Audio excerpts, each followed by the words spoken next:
Bonjour, je m'appelle Éric Loison, je suis leader des voyages de l'Insoumis et voici mon index ABC.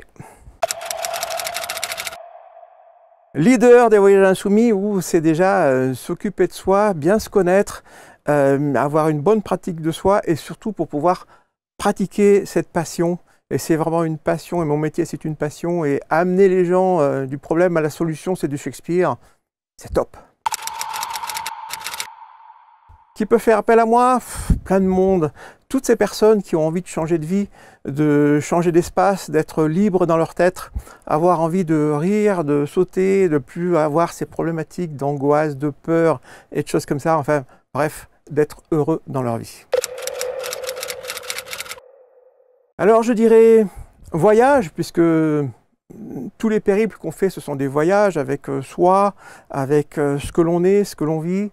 C'est l'aventure, l'instant présent, c'est vraiment l'aventure, parce qu'on ne sait pas où on va, on ne sait pas où on mange, on ne sait pas ce qu'on fait. En fait, voilà, ce sont ces mots, c'est l'aventure et l'instant présent.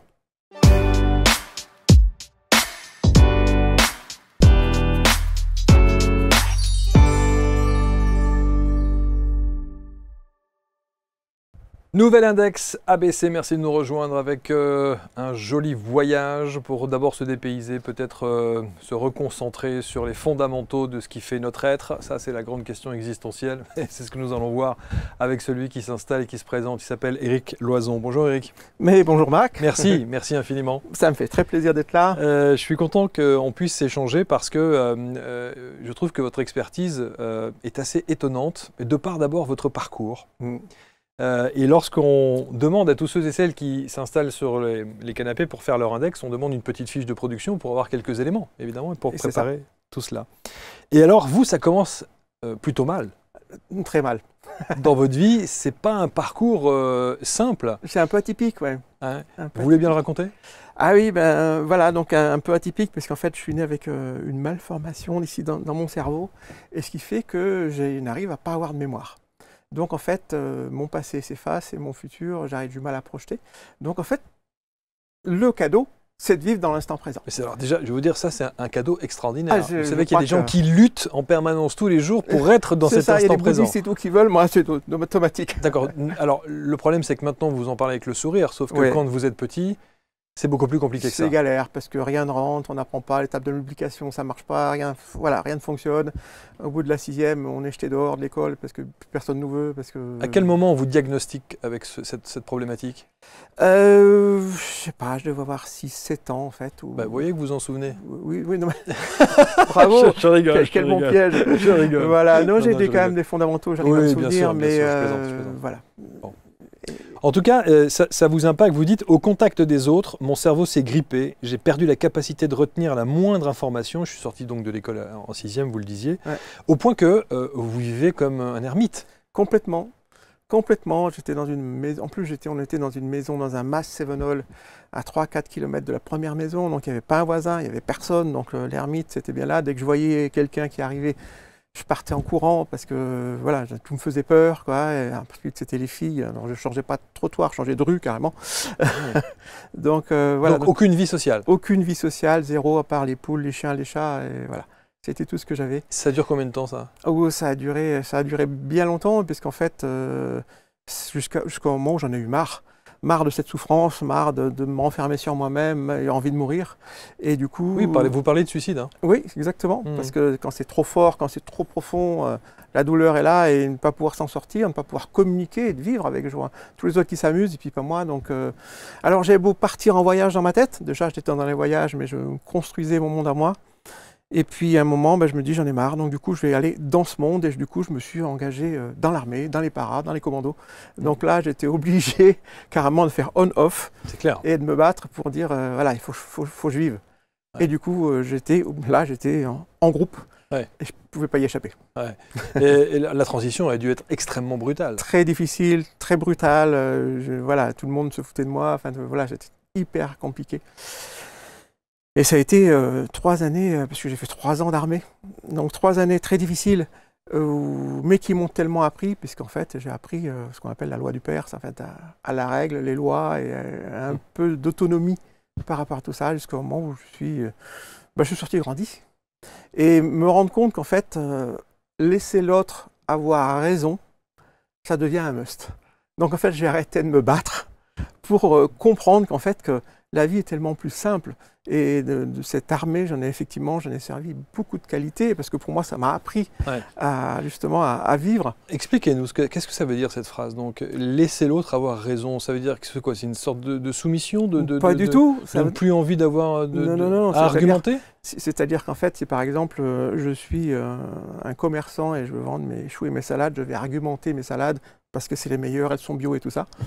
Mais moi, parce qu'en fait, on va me juger, on va critiquer. Et laisser l'autre croire que je suis un idiot, laisser l'autre croire que ça, en fait, je suis tellement bien dedans et j'ai appris à être bien à l'intérieur de moi. Ça veut dire que le regard des autres, vous fichez du regard des autres, c'est ça? Voilà, ça a plus de prise du tout sur moi. Et du coup, c'est libérateur. C'est complètement libérateur. Et du coup, je peux vivre là, maintenant, je peux faire un peu ce que je veux, où je veux, comme je veux, en respectant les autres, c'est certain, mais c'est très positif. Alors, vous sortez de l'armée, vous avez cette prise de conscience-là, vous vous sentez effectivement un autre homme presque, une libération. Complètement. Voilà. La suite de votre vie? La suite, à l'armée, en sortant de l'armée, j'ai un pote qui me dit, moi je vais faire de l'ostéopathie. Je ne sais même pas ce que c'était. Je lui dis, je viens avec toi. Bon, ok. Et puis, donc j'ai suivi les cours d'ostéo, j'ai suivi effectivement tout ça. Et bien sûr, au moment arrivé où passer l'examen, impossible de passer l'examen. Donc j'étais effectivement, ça ne marchait pas, donc je ne pouvais rien écrire, puisque pas de mémoire, pas d'écriture, rien du tout. Par contre, à la pratique, je suis sorti le premier. Donc j'ai cette chance, effectivement, d'être pas trop mauvais en tant qu'ostéopathe, d'être bien reconnu, puisqu'en Suisse, maintenant, je suis reconnu comme un médecin. Donc j'ai réussi à passer tout ça, donc je n'ai pas spécialement de diplôme. Mais j'ai une qualité de travail qui fait que je réussis. Je réussis. Ça, c'est quand même extraordinaire. C'est-à-dire que vous êtes un des rares à pouvoir exercer une pratique sans diplôme. Exactement. Et en Suisse, ce sont les assurances suisses qui sont venus me chercher, parce qu'il y avait tellement de gens qui venaient chez eux en disant il faut qu'il soit reconnu, il faut qu'il soit reconnu. Donc ils sont venus voir, et puis du coup, j'ai été reconnu. Et c'est tout bon. Donc vous ouvrez un cabinet? Donc j'ai ouvert un cabinet à Genève, un cabinet à Lausanne, et je suis toujours ostéopathe d'ailleurs. Je pratique aussi ce métier fabuleux qui est là. Est-ce qu'on parle de dizaines de milliers de personnes qui sont passées entre vos mains? Ouais, à peu près 70 000. 70 000 hein. Ouais, exactement. Donc ça fait du monde quand même. 70 000, et d'ailleurs je crois savoir que le professeur Henri Joyeux, qui a son émission sur la chaîne ABC Talk. Aussi. Oui, absolument. Et il vous a préfacé Il préface les bouquins que j'écris, effectivement, tout à fait. Parce qu'en fait, pour moi, quand on a une problématique de corps, on va souvent avoir une problématique de somatisation et de psychologie qui va derrière. Donc, j'ai dérivé sur la psychologie, je suis parti là-dedans et j'ai pu travailler et trouver des techniques corporelles qui vont changer la psychologie des gens. Donc en travaillant sur les hormones, on va donc arriver à travailler sur les humeurs et arriver à avoir d'autres comportements. C'est pour ça qu'Henri Joyeux est venu. Voilà. Un joli clin d'œil. C'est un joli clin d'œil. Évidemment. Et c'est pour moi comme un diplôme. Oui, bien sûr, absolument. C'est votre diplôme à vous. Oui, bien sûr. D'avoir effectivement des psychiatres qui viennent faire leur thérapie chez moi, j'ai des médecins, voilà. Donc du coup. Voilà, ce sont mes diplômes, tous ces gens-là. C'est magnifique. Alors, vous dites que effectivement, vous avez d'abord ce parcours atypique, et dans la présentation, la première partie, ceux qui ne l'ont pas vu, je donne le titre d'Éric, qui se dit donc leader des voyages de l'insoumis. Alors d'abord, deux choses. Un, qu'est-ce que ces voyages? Et deux, pourquoi avoir choisi un titre comme ça? Pourquoi avoir choisi ça? Dans mon parcours, j'ai très vite dérivé sur tout ce qui était psychologique. Donc j'ai été très autodidacte, bien sûr, pour apprendre ça, et commencé à travailler en tant qu'éthiopsychologue, donc sur Suisse aussi. Et très vite en cabinet, je me suis trouvé à l'étroit. Parce qu'en fait, on pouvait discuter, on pouvait faire effectivement travailler du cognitif, ça allait très bien. Mais moi, j'avais besoin d'aller sur le terrain. Alors j'ai commencé à prendre les gens, à aller à l'extérieur, dans les magasins, dans la rue, et à travailler avec eux. Pour les mettre face à leurs difficultés, à leur réalité. Enfin, pour les mettre face à leurs difficultés, et surtout pour leur donner des clés pour sortir. Bien sûr, parce que l'idée, c'est pas tout le temps de mettre... voilà. Et très vite, je suis parti dans l'idée, mais une journée, une heure, ça va, mais quand c'est plusieurs jours, ça va déjà beaucoup mieux. Alors j'ai commencé avec, ça fait 40 ans maintenant, avec un voyage. C'était le premier voyage que j'organisais, et on partait avec sac à dos pendant une semaine. C'était où? On était dans le sud de la France, du côté de Montpellier. Et puis j'ai fait avec 2 personnes, 10, 15, 20, voilà, et ça a augmenté. Et ces voyages, j'étais là de voir qu'en fait, on est insoumis à ce que l'on est soi, à nos qualités, à notre potentiel, et on nous soumet tellement à nos peurs, tellement à nos angoisses, à je peux pas, j'y arriverai pas, je suis trop vieux, je suis trop jeune, à tout en fait, tout ce qu'on se convainc. Un conditionnement depuis tout petit d'ailleurs. Des conditionnements, effectivement, qui sont là. Ouais. Et du coup, je m'amuse.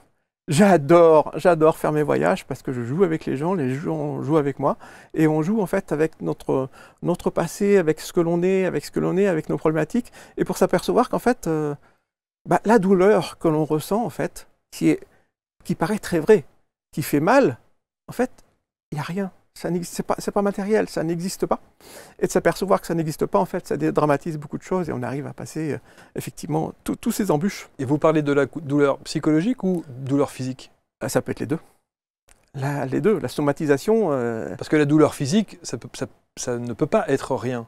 C'est une douleur. Non, bien sûr, c'est une douleur tout à fait réelle qui fait très mal et qui peut même partir en maladie. Bien sûr. Grave. Mais la cause qu'il peut y avoir, c'est un truc qui s'est passé il y a très longtemps, qu'on va projeter dans le futur et là, au milieu, on le vit mal, mais en fait, en soi, il n'y a plus vraiment grand-chose.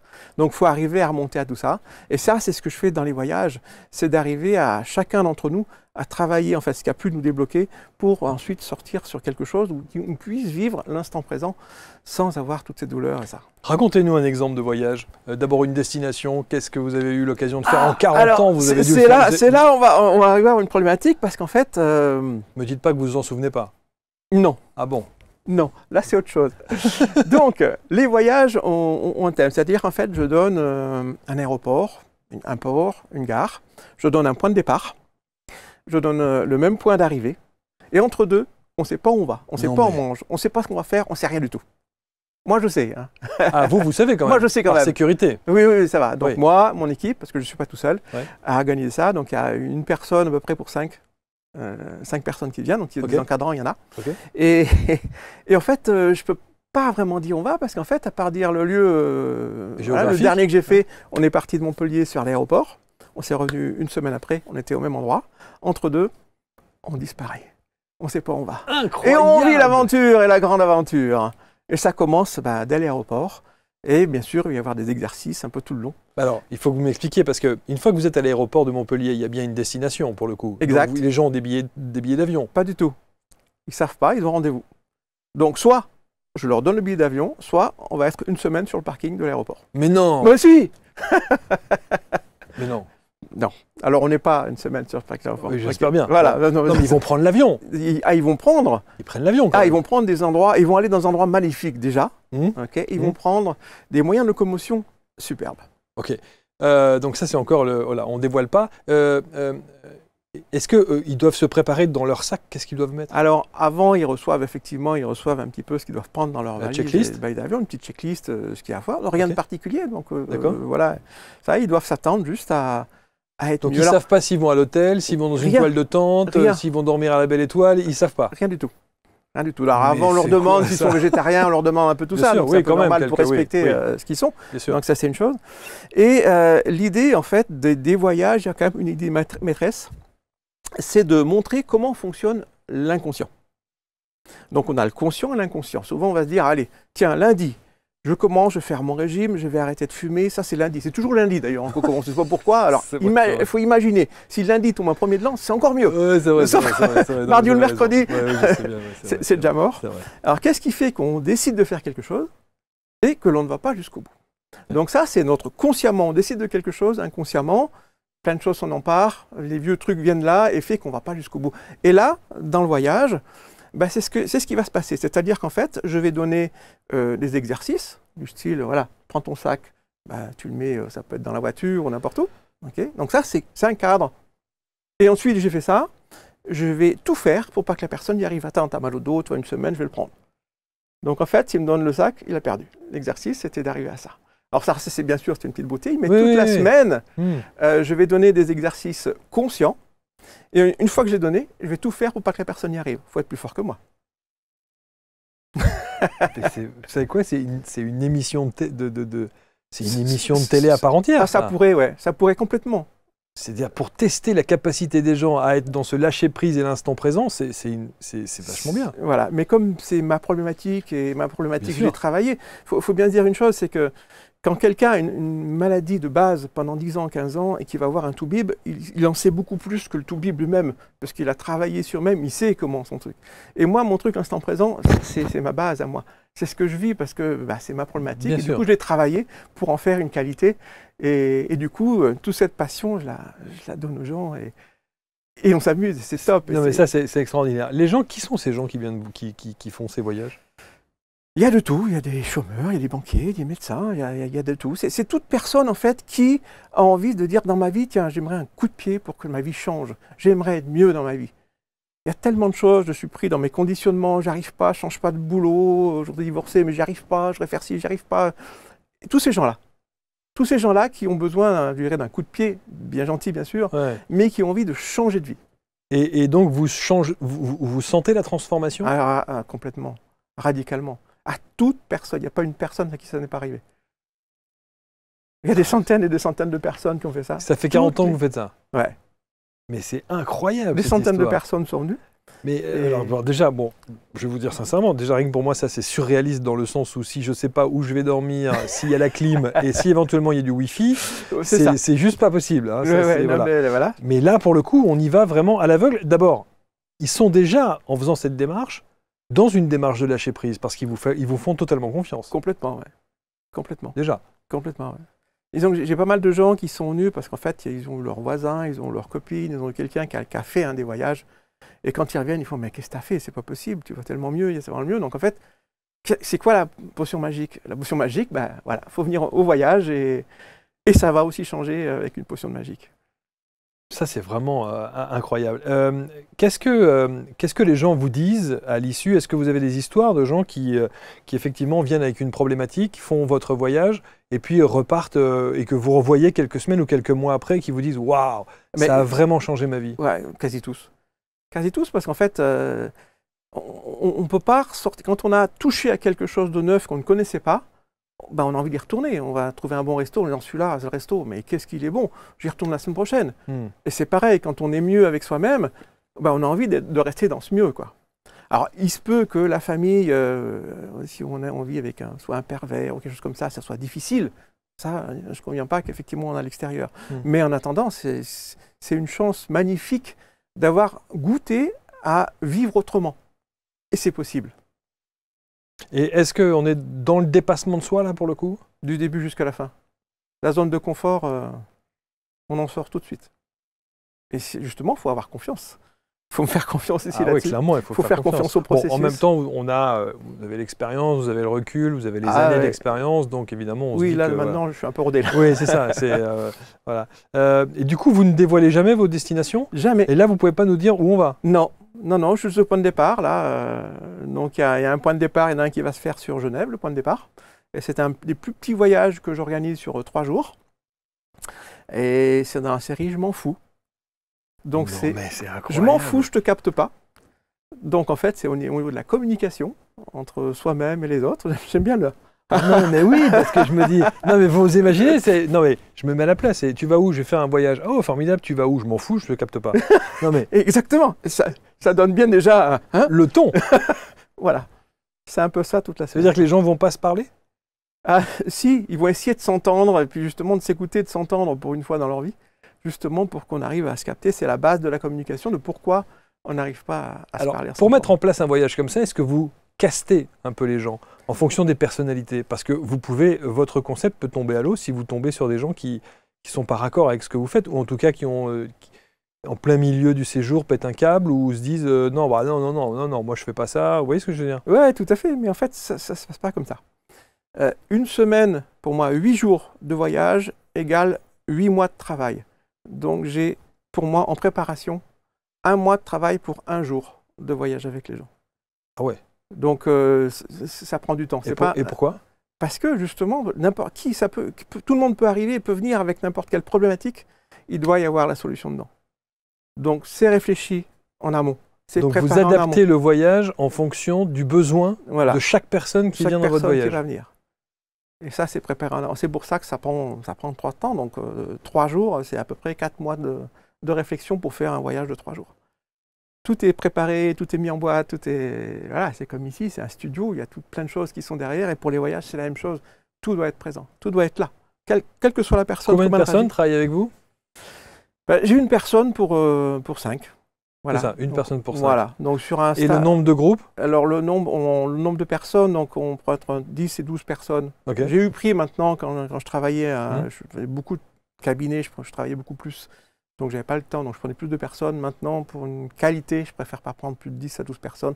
Donc, on est à 2 à 3 encadrant à chaque fois. Ce qui doit être aussi formidable, j'imagine qu'il y a des chefs d'entreprise avec leur staff qui doivent avoir envie de faire ce genre de voyage pour la cohésion. On est en train de monter actuellement, c'est ça. La cohésion de groupe au sein d'une équipe de salariés. Donc, on est en train de faire ça pour les entreprises. Ah oui. Donc, c'est un projet qui va venir, là, qui est en train d'arriver. Juste, alors, je sais que vous ne voulez pas dévoiler les destinations, mais comme ça va m'agacer, je vais être obligé de vous questionner évidemment sur ces questions. Est-ce qu'on peut partir à l'étranger? On peut partir à l'étranger, oui, bien sûr. C'est-à-dire, on peut prendre un avion pour 8 heures de vol, c'est possible? Alors bon, si on part pour 3 jours, pour 8 heures de vol... Non, pas 3 jours, d'accord, mais sur une semaine? Non, disons qu'on va rester en Europe. On reste en Europe? Voilà. D'accord.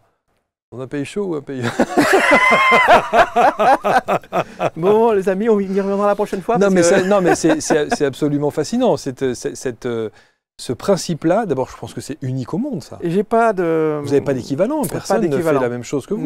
Non, toutes les personnes sont venues, mais il n'y a aucun équivalent nulle part. Alors j'imagine peut-être aussi, dans mon fantasme, c'est que les personnes, au départ, en arrivant à l'aéroport de Montpellier, par exemple, se retrouvant avec son sac à dos ou son sac de voyage ou sa valise, tout le monde doit se regarder comme ça un petit peu sans savoir. Exactement. Hein, tout le monde pleure en repartant parce qu'il faut se quitter. C'est ça. C'est ça. Oui, parce que là, on n'a pas envie et du coup, chaque fois, c'est le prochain. Allez, quand est-ce que tu nous en fais un autre? On y vient, on s'inscrit tout de suite. Et j'ai déjà pas fini celui-là, que les gens soient inscrits pour des voyages que je n'ai pas encore créés. Donc vous en faites quoi, 1, 2 par an? Non, alors il y en a plusieurs. Il y a plusieurs thèmes. Là, c'est à peu près 6 par an, quoi.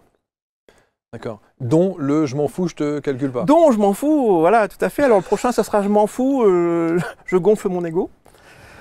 Voilà, donc il y a plusieurs thèmes qui vont arriver comme ça.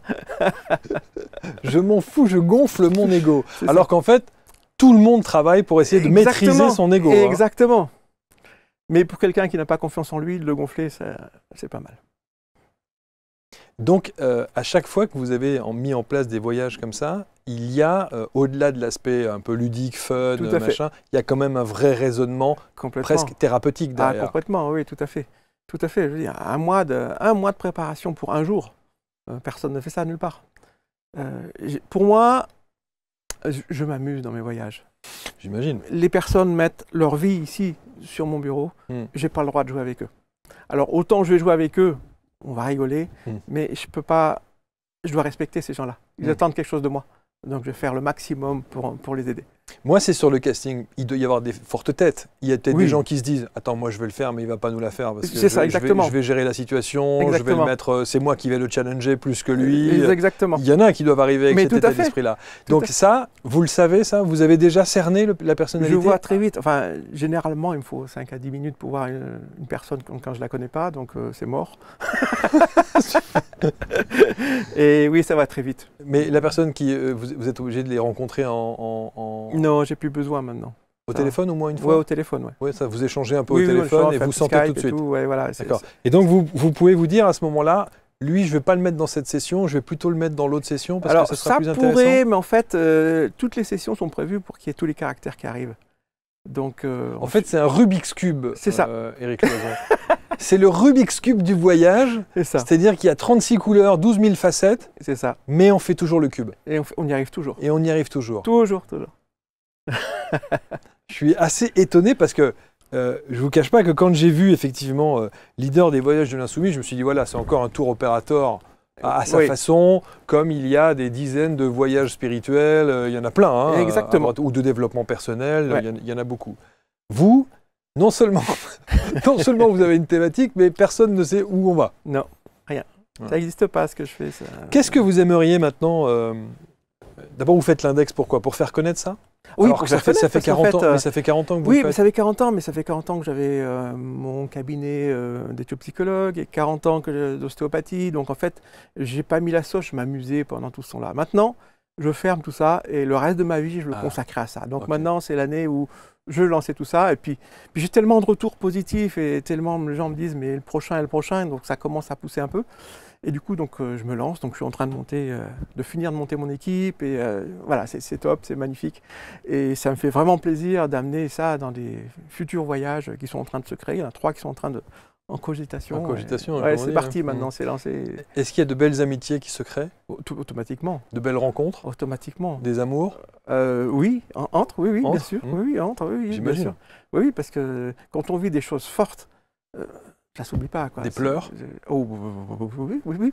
Des crises? Oui, et beaucoup de rire. Et beaucoup de rire. Bien sûr. C'est fou comme j'ai la faculté de voir tout de suite le côté négatif Ouais, du truc. ouais, Hein, la difficulté. Vous c'est- avez remarqué ça? Alors, je vais peut-être donner les prochaines dates. Je m'auto-agace, en fait. C'est ça. C'est terrible. C'est bien. Voilà. Non, mais voilà, je trouve que c'est absolument incroyable.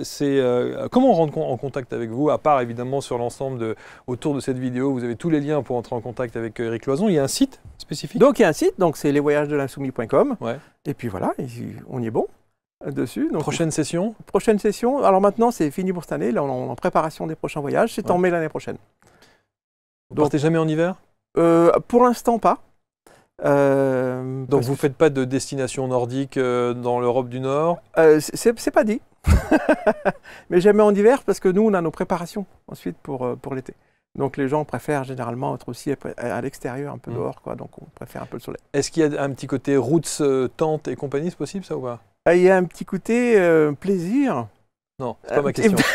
Est-ce qu'il y a un petit côté roots, c'est-à-dire ambiance, il faut monter sa tente et puis un petit Koh-Lanta, quoi. Enfin, alors un petit Koh-Lanta. Alors on mange pas de chenilles. Non, ça va. Et on perd pas de temps à monter une tente. D'accord.